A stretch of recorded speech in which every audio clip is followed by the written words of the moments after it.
60 kilo ફોસ્ફરસની જરૂરિયાત રહે છે. હે જંતુનાશક ને ખાતરો કરવો નહીં અતિરેક, અરે વળતર જોઈ વાપરો,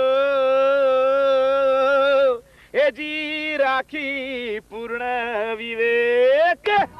વાહ ચાળિયારામ વાહ, ખાતર વિશે હવે સાચું શીખ્યા. એ બેલીભાઈ, હજુ તો ખાતર વિશે ઘણું જાણવાનું બાકી છે. પણ જેટલું જાણ્યું એમાંથી શું શીખ્યા? એ જ કે રોટલી દાળ ભાત ને શાક એ આપણો ખોરાક, એમ ખાતર એ પાકનો ખોરાક. અને ખોરાક વગર માણસ કે પાક બેનું જીવન મુશ્કેલ હો. હા, જો ખોરાક અયોગ્ય હોય તો આપણું આરોગ્ય બગડે, એમ ખાતર અયોગ્ય હોય તો પાક બગડે.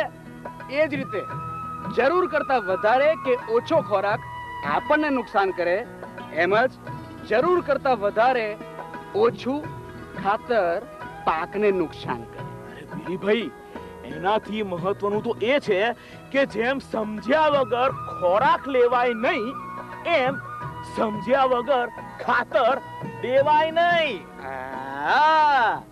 અરે ખેડૂત જો આ સમજી જાય તો ખેતી છે કલ્યાણ. ખેડૂત જો આ સમજી જાય તો ખેતી છે કલ્યાણ.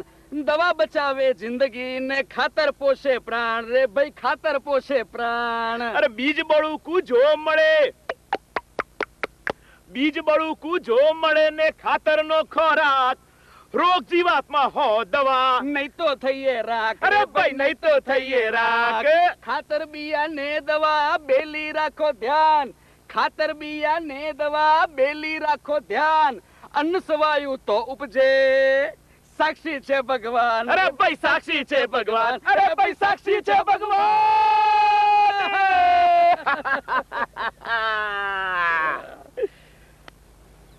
અમતારામ બોલો ને ખોળાય રામ.